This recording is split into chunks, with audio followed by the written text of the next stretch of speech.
Hello, welcome to Nezzo's Bad Shop. I'm your host Nezzo, and today we're going to have a first look at a car that I actually haven't had a chance to get my hands on yet. It's this. It's a Kyosho Fazer D2. It says so on the chassis right there if you can see it. I'll show it off on the close-up camera in a second, but yes. This is the first time I've actually had my hands on a Kyosho Fazer D2 for long enough where I can actually pour over it, look at it, and tell you things about it.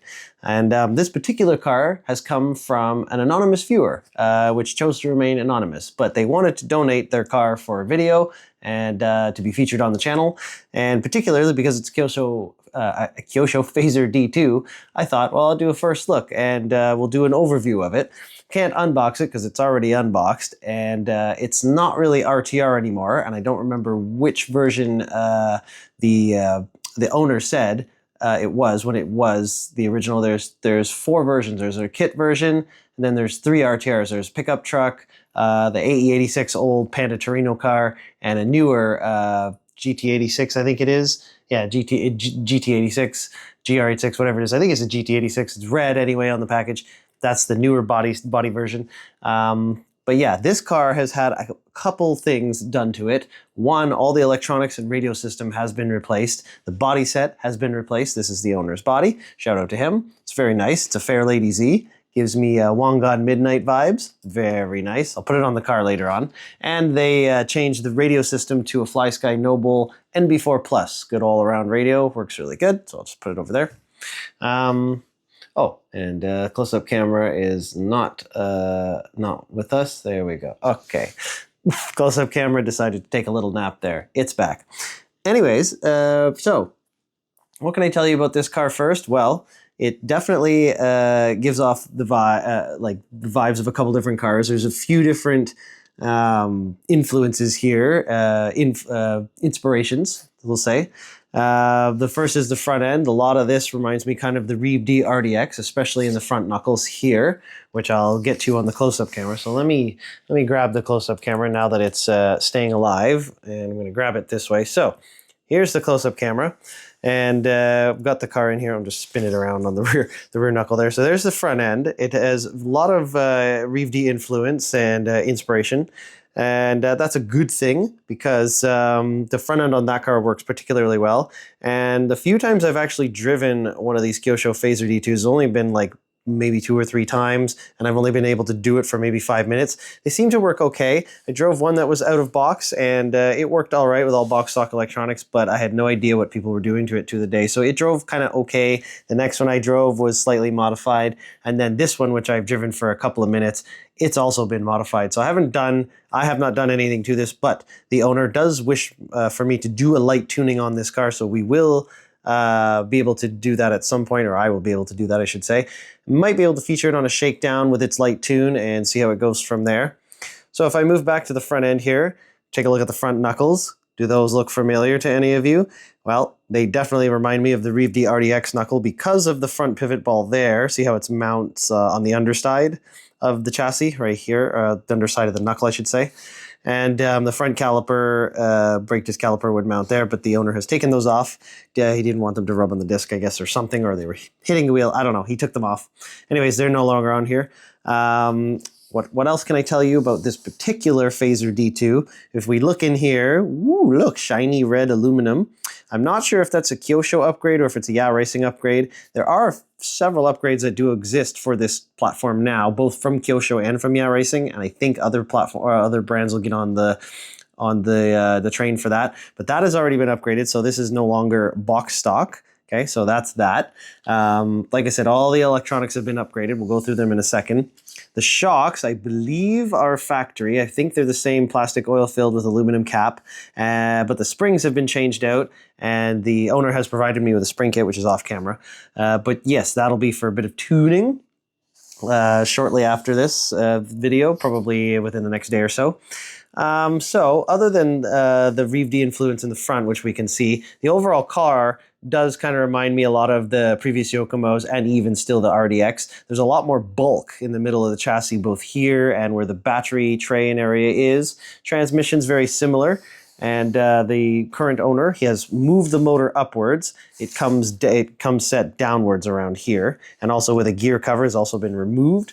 I'll show that off on my cell phone telephone, which is off to the side, and I'll show a bit of the out-of-box sort of RTR configuration.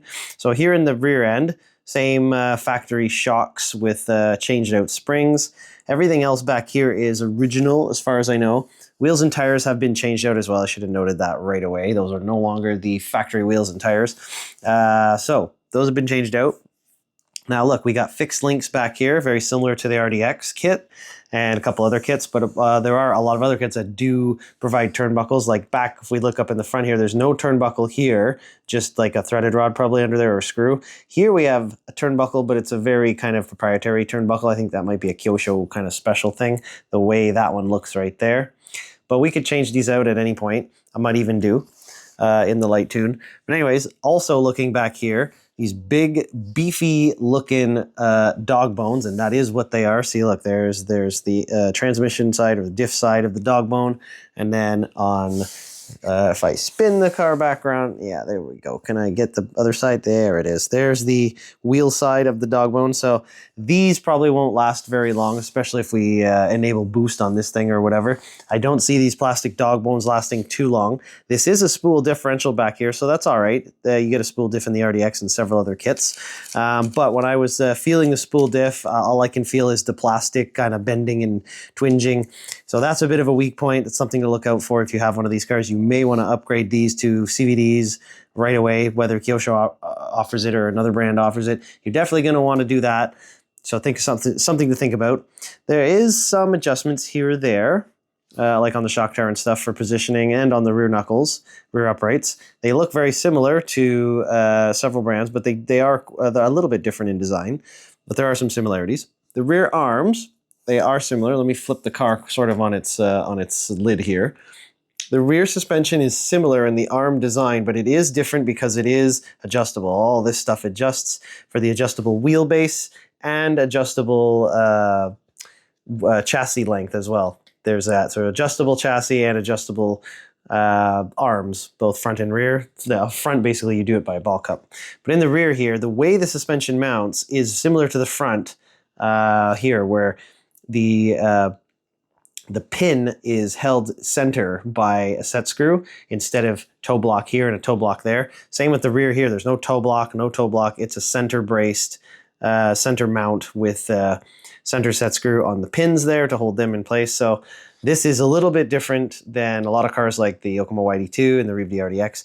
The main car I keep comparing this thing to is the RDX because this car really does remind me and a lot of people of the RDX. It's very similar, but the RDX does not have an adjustable chassis out of the hop and doesn't have this much bulk sort of around, but there is an area to drop the servo through the bottom of the chassis there, which is interesting. Might be some kind of access for the screws or something. I can kind of see some screws there.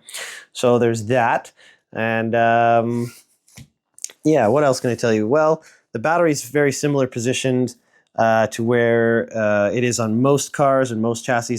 And as I move the car around, I keep grabbing this section of the car, but even if I just move this, you can see the amount of plastic flex that's going on here. So something to take note. The plastics on some of the other cars don't flex this much when I'm moving them. So it's something to keep your eye on.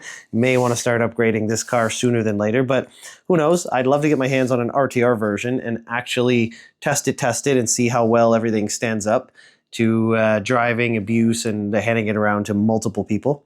But so far, the owner says they like this car. They're having a lot of fun with it. They just don't have a lot of time to drive it at the moment. So normally they get to the track, our Strictly Sideways track. They get there a little bit earlier than everybody else, and they're having to only get maybe half an hour to an hour of drive time. Then they have to leave. So they haven't had a lot of track time, but they do play with it at their home, and they say it's working well. And if I show off the front end here, steering lock wise, I believe most of this is like the factory tune. I don't think much has been done here. There might have been a couple of things done on the turnbuckles, but as you can see, there's sort of the factory lock. These wheels have low offset, so we're going to do something about that. spacing or something. I don't know. I'm going to figure it out, or just swap and move the wheels around because these are kind of low. And we're having rubbing on the upper and lower arm, which is typical of most RTR kits. This is sort of a thing. So we got quite a bit of steering angle. We're well over 70 at least. And we got lots of positive Ackerman at the moment. Through the range going on. So at least the car drifts. The owner says, yes, the car does drift forever, but I do want it to start I want to get it to perform better, do bigger angle drifts, and be able to drive with more people later on when his confidence grows.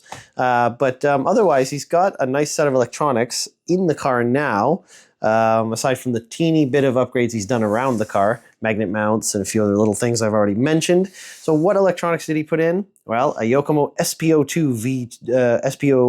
a Yokomo SP02D version 2 servo. There we go, I got it out. And those are great little servos, good way to get faster speed into the steering componentry without breaking the bank. So those are good servos. I do like them. The FlySky receiver is there as part of the Noble radio, which is right there. And then he told me he fitted a lot of OMG electronics. So the previous gen Polaris, the DR 120 amp X3. There it is, the X3. So that's the previous gen. Still good ESC. So it's got lots of power, got boost capability, all that good stuff. He also installed a new V6 gyro, which is awesome. So I'm going to play around with that and make it work really nicely with the SP02 servo over there, because we got priority and dampening and channel 4 and all kinds of interesting stuff, which I did outline how to set this up in the OMG Electronics, I think, shakedown video, so check that out. And then I'll be doing more tuning guides soon for ESC and servo and things like that. And then aside from a motor fan with a heatsink clamp here, the owner did put in an Epic 380 motor, and I think this is a 10.5. It's just kind of covered by the heatsink here. Epic 380, I can't read it. I'll have to verify it later, but I'm pretty sure it's a 10.5. I think that's what he said to me. So an Epic 10.5, and the spur gear is still the same 84 tooth spur gear there, and then the pinion, it doesn't say on it what it is, / I can't read it, but it looks like at least a 25, 26 tooth, so lots of wheel speeds going on here, things like that. But yeah, the Kyosho Fazer D2, check it out. So I like it. Particularly, at least when the RTR came out. Let me put the close-up cam back now. At least when the RTR came out, the body set, the AE86, oh right, we were going to look through the feature set. The AE86 that it came with had pop-up, flippy-up headlights that were activated from the factory radio set, which was pretty cool. I like that. Kyosho is known for their body detailing and stuff, so the body looked amazing. Detail-wise, and then the flippy-up headlights with it, light kit coming with it, that was pretty good packaging, pretty much like good, what's the way? My brain's shutting off. It was good for them to include that in an RTR package, because a lot of RTRs don't include light kits, let alone ones that have poppy up and down functionality, which I thought was pretty neat. So, but other than that, let me grab the close-up cam again here so I can show you stuff about the Fazer D2, just sort of how it comes RTR out of the box, because eventually I want to get one out of the box and do that and show it off, and do tests and stuff. So let me put this in an area where we can all read this nicely. Okay, so looking at this is what I was talking about, the Toyota 86 GT Tune version. This is the new body set that they have for the Fazer D2. So just scrolling past that, this gives a bit of the info, blah, blah, blah, blah, blah. We're on Kyosho's website. That's the radio it comes with. I think there's a better picture of it somewhere. If I zoom in there it is. That's the radio it comes with. It has a little switch for the poppy up headlights or whatever, the extra functionality. And yes, ultra scale, detailed body. Yes, yes, yes. They are very good at that. I've said this before, featured a couple bodies before.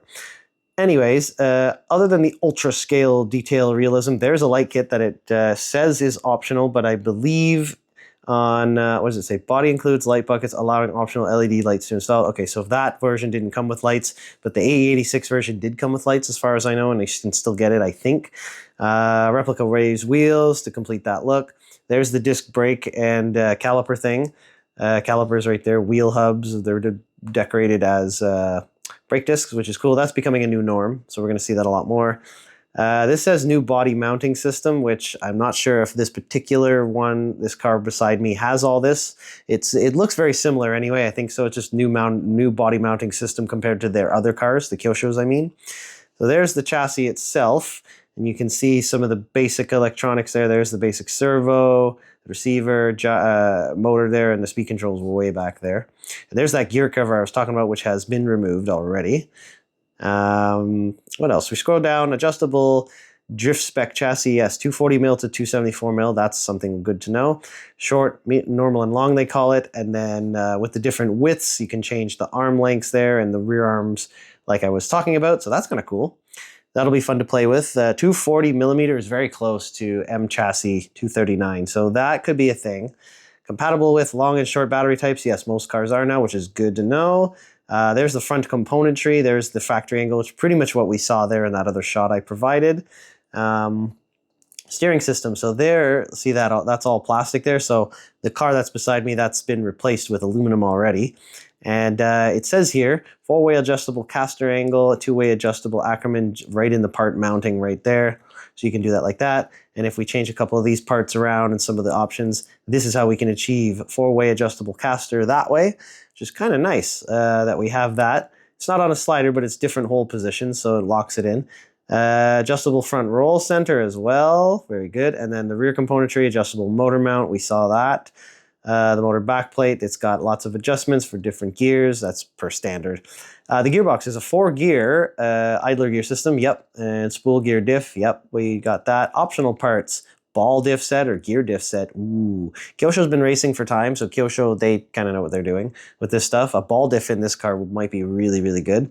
And here's a couple more option parts they're talking about. A different gear cover, oil-filled shocks. Like those are basically the ones that are on the car now. Like just sort of replacement parts. I don't know why they called it option parts. Interesting. And this is the electronics it comes with. We'll do this more when we get an RTR, but that's the receiver. Speed control is a 60 amp speed control with no boost. It's for brushed motor. There's the 540 brushed motor and the basic servo, which we don't know the speed, but I think it works okay. It's not super fast, but it works all right. Here's a transmitter. FHSS, I think. Ooh, nice. So that's good. 2.4 gigahertz. Yep, all that stuff. And the extra switch, which turns on, it says it somewhere, I think, yeah, LED light switch or some, I don't know. Anyways, there's a switch for that, for the pop-up headlights on the other car. And then there's some of the data there. You can go to their website and read that. I'll just slowly scroll it so you can see it all there if you're interested. Approximate runtime, 50 to 60 minutes. That is true with a LiPo battery. Most of us run the LiPos. So that's that. Put that over there, and I'll put the close-up cam back. But basically, yeah, that's the Kyosho Fazer D2 on a first look basis here, because that's all I could really do at this point. But that's okay. It's good to have a good first look at this. If time permits, I'm going to try and do a couple comparisons, put this beside a couple cars, because there are lots of similarities between a bunch of different cars now, and it's neat to see how each company is doing different takes on certain concepts or certain designs that have been around for a little while. So that's that's something to look forward to, and something interesting for me. And then this particular car will get a light tune. Let's put the body on just to pop it on there. Yeah, look at that, giving me Wangan Midnight vibes. Look at that. That's very nice. Yeah. So this particular car will get a light tune-up. The shocks will get double checked. Might have to put a little bit of oil in them. They are working here. Look, the shocks are working, but I'm gonna, good bouncy there. But I'm gonna make sure they're all fluid and they're all functioning, just to double check, top up the oil, whatever. And then do base like a V1 alignment on this, because a lot of this car is still plastic. So base V1 alignment, next to no boost on the ESC, because I really don't want to blow up that the rear diff or the rear dog bones or the cups or anything. It's all plastic. I mean, I'd love to see how much abuse they will take, but not on this car, unless the owner says so. But otherwise, yeah, a nice light tune, and he'll be getting more angle and a lot more wall skids and drags and all that fun stuff. But basically more fluidity and more feel through the car. That's my general with my V1, 2, 3 tunes, is to obtain a lot of feel and then grip slip generation and all that stuff, so that you don't have to fight your car, you can enjoy your car, and then ultra fine tuning and all that stuff comes later when you become very comfortable with the car. And you put some upgrades on it and stuff like that. So we'll close it out now. Thank you very much for watching. This has been the first look on the Kyosho Fazer D2 platform, provided by anonymous gentleman here, the owner of this car. Shout out to him, and like, comment, subscribe. Let me know if you have a Kyosho Fazer D2. I know a bunch of you out there have it. I've heard a couple of DMs and read some things out there, people having them. What have you done to it? What have you put into it? Have you done a bunch of upgrades? Have you done third-party stuff? Have you put really crazy electronics in it? Or have you left it mostly stock and you just send it out at the tennis court? Let me know. I'm always interested. Always trying to catch up on the comments. So yes, next time you see this car, it'll probably be on track in some kind of a shakedown, more than likely, and go from there. So until then, talk to you in the next video, and bye for now.